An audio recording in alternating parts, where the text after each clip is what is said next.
The story.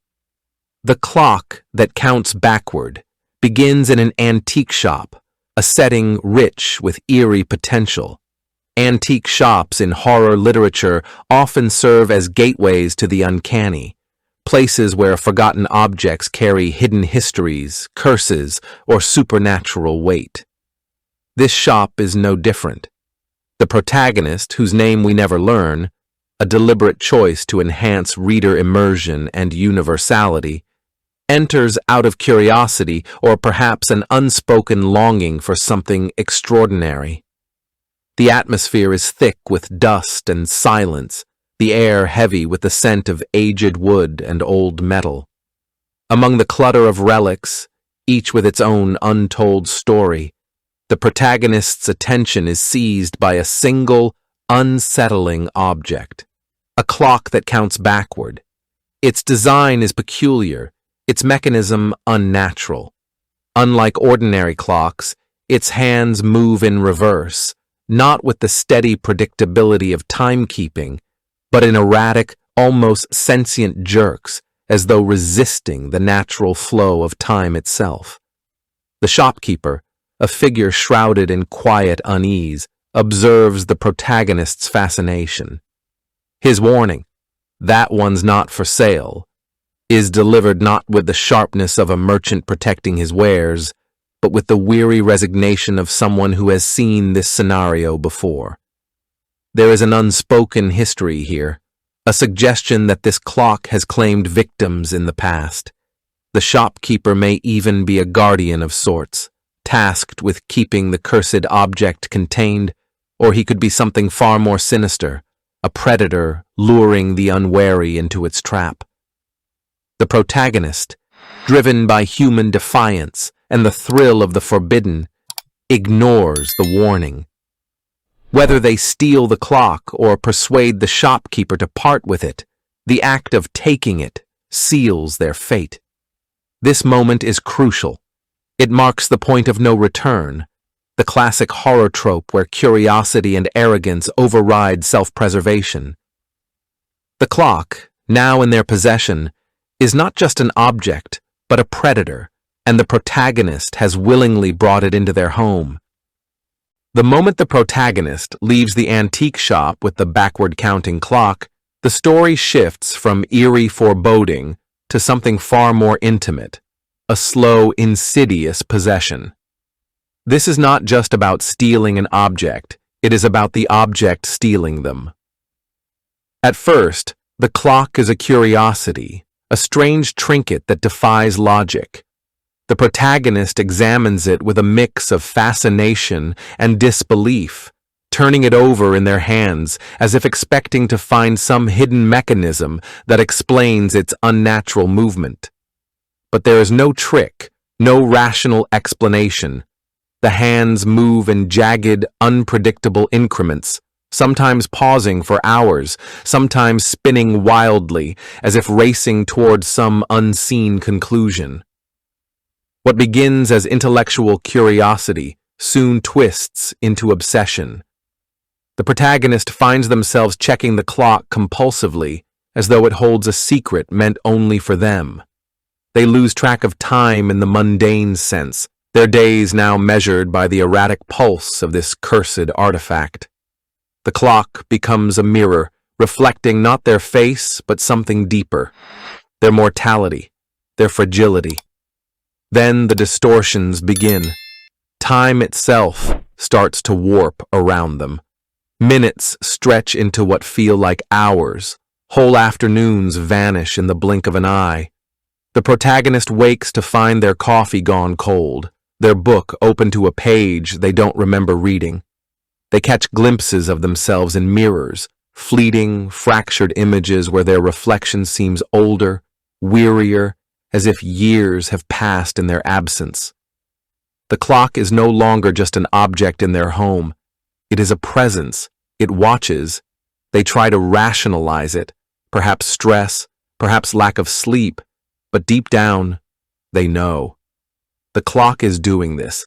It is unraveling them, thread by thread, and yet they cannot bring themselves to get rid of it. There is a perverse allure to its mystery, a siren call that keeps them tethered even as their world fractures around them. The clock's influence deepens, and with it comes a quiet, creeping horror, the kind that slips in unnoticed until it's too late. At first, the distortions are subtle, easy to dismiss as fatigue or forgetfulness. A missed appointment here, a misplaced item there. But soon, the protagonist realizes something far worse is happening. Time itself is coming undone around them. Mornings bleed into evenings without transition. They sit down to breakfast and blink. Suddenly, it's dusk, the food untouched, the day lost. Hours collapse like sand through their fingers. Worse still are the moments when time stretches, agonizingly thin. Seconds crawling like hours, the tick of the backward counting clock echoing like a hammer in their skull. Then come the gaps. Whole memories vanish. They find themselves standing in unfamiliar places with no recollection of how they got there. Their own handwriting appears on notes they don't remember writing. Strangers greet them like old friends, speaking of conversations that never happened. The edges of their identity begin to fray, as if the clock isn't just stealing time, it's stealing them piece by piece. Mirrors become treacherous things. Their reflection wavers, sometimes showing a face years older, sunken and hollow-eyed. Other times, it's not their face at all, just a shadow where their features should be. They wake gasping from dreams of infinite corridors, of hands, theirs, someone else's, winding the clock backward, always backward. The world takes on a sickly, unreal quality, colors dull, sounds mute. The air feels thick, resistant, as if reality itself is slowing down, decaying. And through it all, the clock ticks on, its reversed countdown a relentless reminder. This is not yours anymore. None of it is yours. The horror shifts from creeping unease to outright terror as the backward counting clock begins moving faster, its hands now spinning with frenetic, almost panicked energy. What was once an unsettling oddity has become an active predator, and the protagonist realizes with dawning horror that the clock isn't just counting down, it's hunting. Each erratic movement of the clock's hands now corresponds to a visible, physical decay in the protagonist. They wake to find new streaks of gray in their hair, deep lines etched into their face overnight. Their joints ache with the stiffness of age, their vision blurs at the edges. It's as though the clock is siphoning years from their life, accelerating their body toward an unnaturally rapid decay. The more time the clock steals, the hungrier it seems to become. Reality itself starts to fracture in tandem with the protagonist's deterioration.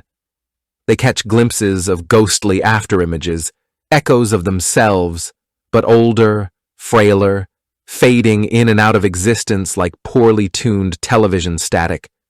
Sometimes, these phantom versions of the protagonist mouth silent warnings, their hollow eyes filled with a knowledge that the present self has yet to grasp.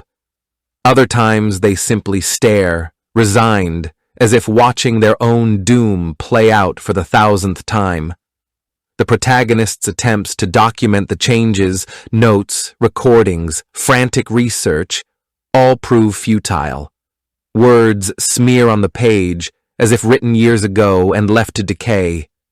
Digital recordings distort, the playback filled with garbled noise and whispers that weren't there when the recording was made. Even their own memories betray them, slipping away like water through cupped hands. They can't trust their eyes, their mind, or even the passage of time itself. The hands spin faster, now a blur of motion, devouring days and seconds. The protagonist's body withers, muscles atrophy, skin sags, breath comes in shallow, labored gasps. The horror has crescendoed into full-blown panic. The protagonist, now a shell of their former self, withered, hollow-eyed, gasping against the weight of stolen years, finally snaps. The clock must be destroyed. It's no longer about understanding, it's about survival. Their first attempt is almost laughably mundane, a hammer swung with weak, trembling arms. But the blow never lands. The hammer stops mid-air, as if hitting an invisible barrier, then clatters to the floor from numb fingers. The clock remains untouched, its glass unbroken, its hands still spinning in that terrible, accelerating reverse. Frustration curdles into rage. They hurl the clock against the wall. It doesn't shatter. It doesn't even make a sound. Instead, it lands gently, as if placed there by unseen hands, and continues its countdown without pause. The air grows thick, resistant, like wading through tar. The room itself seems to reject their violence, as though time has solidified around the clock, protecting it. Undeterred, they try fire. Matches won't strike. Lighters sputter and die. The stove refuses to ignite. The protagonist's breath comes in ragged, disbelieving sobs. How can everything conspire against them? In a final, frenzied act, they bury the clock deep in the woods, wrapped in chains, sealed in a box.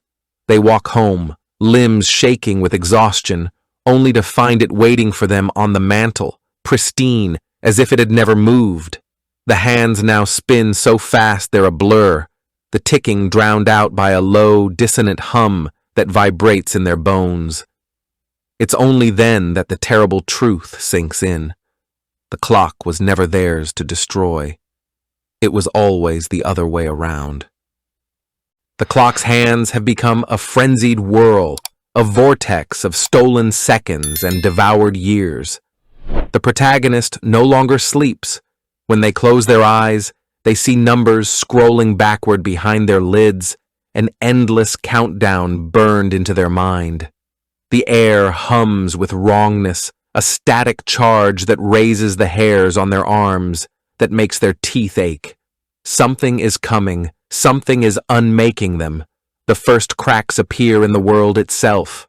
Walls bleed shadows that don't belong to anything. The protagonist reaches for a doorknob, and their fingers pass through it like smoke. Their reflection in the mirror no longer moves with them. It lags, then stops entirely, staring with hollow-eyed resignation. Food rots the moment it touches their lips. Voices from the radio slur and stretch into guttural alien sounds. Reality is unraveling at the seams, and the protagonist is unraveling with it. Memories fracture. They remember childhood events that never happened, recall conversations with people who don't exist. Their own name feels foreign in their mouth. The past and present bleed together. One moment they're a child hiding under blankets, the next an old man gasping for breath, then back again, over and over, faster and faster, until they can't tell which version of themselves is real. The clock's ticking has become deafening, each tick a hammer blow to their skull. The hands spin wildly, impossibly, backward, always backward, until, with a final, shuddering lurch, they stop. 0. For one terrible, weightless moment, nothing exists. No sound, no light, no breath in their lungs. Then, snap. The world resets. The protagonist gasps awake in the antique shop, heart pounding, skin slick with sweat. The shopkeeper smiles, slow and knowing, as the backward counting clock ticks softly on the shelf between them. "Interested in this one?" he asks, as if for the first time. And the protagonist, despite the scream building in their throat, feels their hand already reaching out. The final gut-wrenching revelation lands like a hammer blow. This was never just a story about a cursed clock. It was a trap, a perfectly constructed snare designed to consume its victims in an endless cycle of dread and dissolution. When the protagonist wakes once more in the antique shop, disoriented but inexplicably whole again, The horror doesn't come from the familiar surroundings. It comes from the dawning realization that none of their suffering mattered. The clock's countdown didn't lead to death. It led to this: a reset. A cruel rebirth into the same nightmare, with no memory of the previous cycle, yet some deep, primal part of them knows. The shopkeeper's knowing smile is the final twist of the knife. He's seen this before, countless times. Maybe he's even been where the protagonist now stands. His ambiguous role, benevolent guardian or malevolent puppeteer, cements the story's most chilling implication. This is a system. The clock isn't just a cursed object. It's part of something larger, a mechanism that feeds on the suffering of those foolish or desperate enough to take it. As the protagonist reaches for the clock again, their fingers moving almost against their will, the true nature of the curse becomes clear. This isn't a linear haunting. It's a closed loop, an Ouroboros of torment where the victim is both the consumer and the consumed. Each cycle erodes something fundamental, not just time, but the very self. How many iterations has it been? How much of the original person still remains? And worst of all, it's designed to feel like the first time, every time. Thanks for watching. If you enjoyed this video, hit that like button, subscribe, and ring the bell for more. Let me know your thoughts in the comments. I'd love to hear from you. See you in the next one. Bye for now.